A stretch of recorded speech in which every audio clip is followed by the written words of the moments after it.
Hola, amigas, amigos, un placer saludarles, como siempre en ACM Canal 54. El tema de Lorenzo Córdoba y Ciro Murayama debe ser considerado por la Cámara de Diputados, ahora que hay una sección instructora. Tendrá que preguntarse al Pleno, en la primera reunión que tengan, si nada más van sobre Alejandro Moreno Cárdenas, sobre ¿qué es el proceso de desafuero. Porque hay otra denuncia que no se ha tocado, y bueno, estar desgastados en ese terreno de que van sobre Alejandro Moreno, obvio, hay una denuncia, pero hay otra que en su momento interpuso Gerardo Fernández Noroña, el diputado Noroña, y esa no avanzó a pesar de todo lo que ha pasado en el INE. Es evidente que el presupuesto de 24 mil millones de pesos que pretende, más de 24 mil millones de pesos que pretende el INE para el periodo 2023 será ajustado, es decir, recortado, es mucho dinero. Los partidos también podrían recibir menos dinero y eso lo tendrán que analizar los propios legisladores, la Cámara de Diputados en concreto. ¿Por qué tendrán que analizarlo? Porque hay, pues mire, están los fideicomisos que no han disminuido y que nunca quisieron hacer público a pesar de que hay peticiones al respecto. Ahora resulta que el Tribunal Electoral y el propio INE, que son los mejor aprobados por la sociedad, nadie quiere que haya cambios. No, bueno, pues ustedes contratan sus agencias de encuestas, entonces también escuchen al pueblo, que nos debieran escuchar los diputados y diputadas, porque no basta solamente con estar dando declaraciones o salir en videos, sino también hacer caso a lo que la gente quiere y pide, porque está en su derecho. Para eso son legisladores. Mire, está sencillo. ¿Usted cree esto? Yo la verdad tengo serias dudas. No desea la mayoría de mexicanos cambio del sistema electoral del tribunal, dice Reyes Rodríguez Mondragón, connotado calderonista, magistrado presidente del Tribunal Electoral del Poder Judicial de la Federación, que tiene un sueldo de 460 mil pesos mensuales. La mayoría de la población no desea un cambio radical del sistema electoral, señaló el magistrado presidente del Tribunal Electoral del Poder Judicial de la Federación, Reyes Rodríguez. Dijo que solo el 17% de los ciudadanos considera que el sistema funciona mal y requiere reformas de fondo, según sondeos encargados por el propio tribunal, pero no presenta los sondeos. El resto está dividido entre quienes consideran que no se necesita un cambio y quienes opinan que funciona bien, pero es necesario aplicar algunas transformaciones. El consenso, añadió, es en mejor la defensa de los derechos de los grupos en situación de vulnerabilidad, particularmente de las personas indígenas, porque es en donde realmente menos se invierte.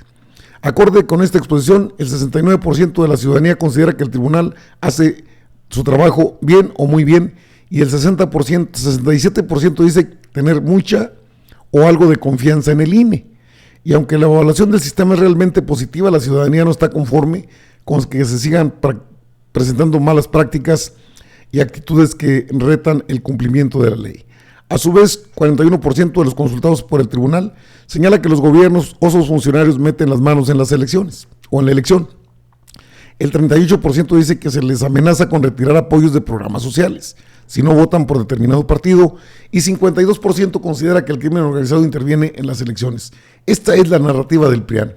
Desde luego, dijo, la gente quisiera que se reduzcan los costos de todo el sistema de elecciones para invertir en otras cosas, como en la defensa de los derechos indígenas, pero el costo no es la principal preocupación. Lo que la gente verdaderamente quiere es que se gaste lo necesario, pero que se erradiquen esos abusos, malas prácticas, violaciones a la ley, que haya elecciones limpias y de esta manera buenos gobiernos. En un foro dedicado a los derechos indígenas, Reyes Rodríguez subrayó que la agenda pendiente es reducir la brecha entre lo que dice la Constitución y lo que dice la realidad. Ahí tiene usted a Reyes Rodríguez Mondragón, que tiene, dice él, una muy alta aprobación. En contraparte, están los datos duros, que de 2014 a la fecha, el INE ha pagado 1.901 millones de pesos por retiro de personal. Aparte de que salen, todavía se les tiene que dar su compensación de ley. Y esto lo dice el mismo el órgano interno de control, que es la instancia de regulación o la llamada auditoría interna.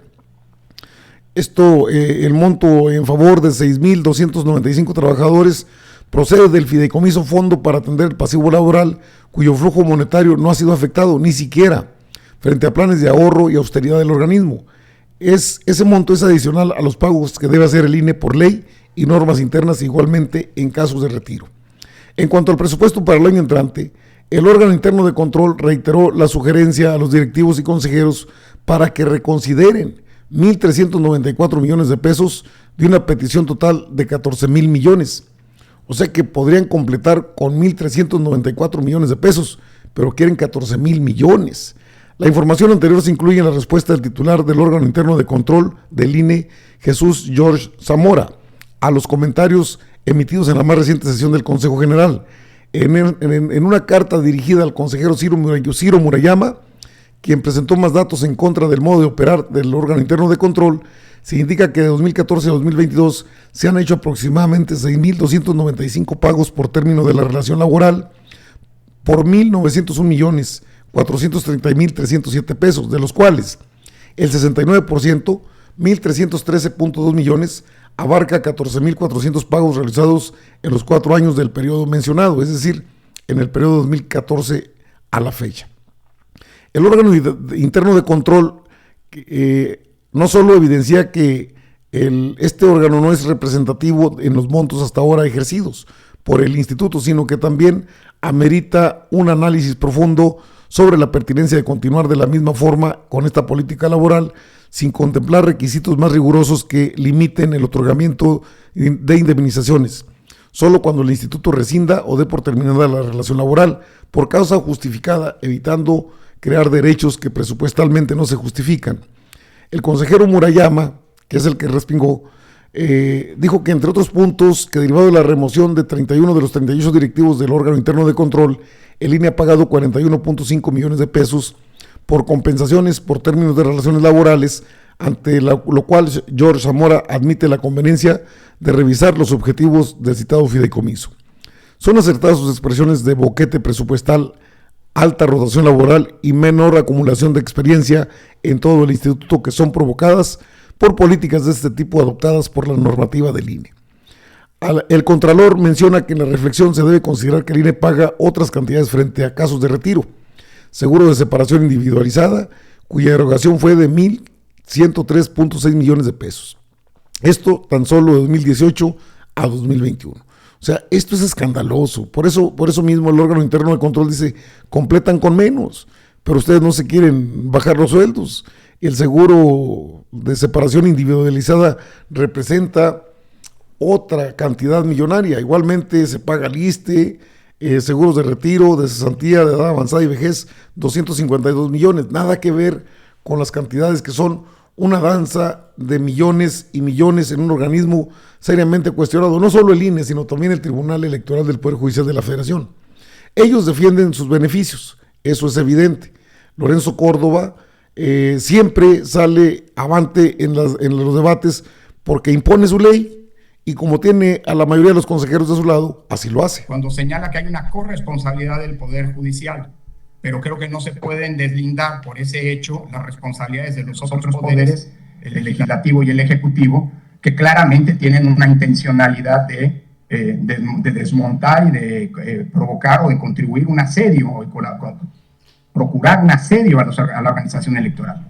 Es decir, en todo caso es una suma de complicidades y de responsabilidades que, con independencia de quién sea el responsable, y este es el dato importante de la presentación de este informe, hoy se están poniendo en una situación, no diría preocupante como lo señaló el consejero Rivera, sino muy grave el orden constitucional en el estado de Colima. Aquí tenemos un problema de vulneración de derechos, por un lado, y por otro lado, de un atentado a funcionamiento. Por una situación que fuera imputable a la federación, sino a la propia administración priista, que antes de concluir su mandato se dedicó a vaciar las arcas estatales sin importarle el bienestar del pueblo colimense.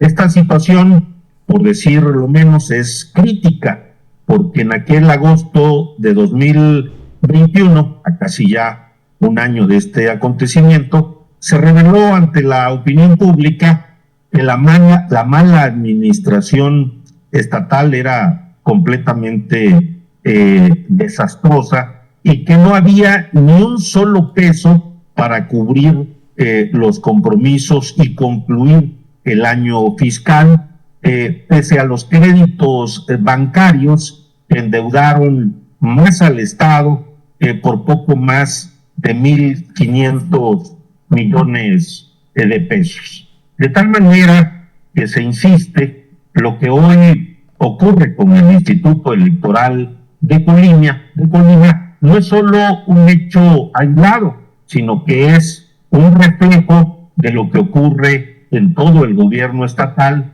porque Colima está atravesando por un momento complicado en donde se arrastran en el presente los errores presupuestales y excesos del pasado. Bueno, esto es lo que le comento. Mire, él es Mario Yergo, el representante de Morena ante el Instituto Nacional Electoral. De hecho, hay un asunto bastante delicado que es donde intervienen incluso autoridades administrativas de la UNAM, donde le estuvieron dando prórrogas tras prórrogas a Lorenzo Córdoba Vianello, y que ese es un tema separado. El requerir 24 más, casi cierra el número, y son casi 25,000 millones de pesos. Dicen que nada más de 100 pesos se gastarían 20 centavos, según su presupuesto, según sus apreciaciones. ¿Y de dónde salen los autos que tienen que rentar? Autos lujosos, las comilonas, 500 pesos diarios solo para la comida. O sea, es que los fideicomisos no son transparentes. Por otra parte, el Tribunal Electoral del Poder Judicial de la Federación no es un órgano confiable. Y no lo digo yo, son muchos los comentarios que hay respecto a esto. Es que tenemos mucha credibilidad. La misma narrativa, eso que tiene Lorenzo Córdoba, es la misma del Tribunal Electoral. Es que la gente no le cree a los partidos. Dicen que los programas sociales están establecidos en la Constitución política del país, algo que no pasaba en mucho tiempo. En muchas décadas eran sistemas clientelares electorales. Hoy no hay ni un solo programa de asistencia social que esté al margen de la ley. Nadie puede hacer lo que se llama negocio político con los programas sociales. Y que la gente les tenga un alto grado de confiabilidad, disculpen, pero yo no lo creo. Y vamos a ver la reacción de la sociedad, porque Reyes Rodríguez Mondragón y el Tribunal Electoral del Poder Judicial de la Federación, junto con el INE, no solo están desacreditados, sino que aparte juegan en la política un rol sesgado completamente hacia una coalición, o que se llama Va por México. Es decir, son emanados del PRIAN, sí. Ellos los pusieron y obedecen a sus intereses. Hay otros intereses también, pero ¿por qué justificar? A ver, ¿dónde está el órgano interno de control del Tribunal Electoral? Porque ganan muchísimo dinero, ganan igual que los ministros de la Suprema Corte de Justicia de la Nación, casi 500,000 pesos por mes. ¿Qué no es mucho dinero eso? O sea, 250,000 por quincena, se les hace poco, más otros, Día del Padre, Día de la Madre, en fin, muchos beneficios, Día del Estudiante, bueno, de todo tienen beneficios. Y en ese contexto tendremos que ver, ¿dicen la verdad o se les hizo fácil? Estaremos atentos porque este tribunal y este INE no pueden tener tanto dinero a su disposición, porque eso pues molesta al pueblo, pero aparte no dan resultados de lo que quiere el pueblo de México, y eso tendrá que verse en una reforma político-electoral o a leyes secundarias. No basta con señalar, con confrontar, sino con actuar. Eso quiere el pueblo de México. Háganlo. Se van a llevar las palmas de muchos y muchas mexicanas y mexicanos. Están informadas, amigas, amigos. Yo regreso con más información.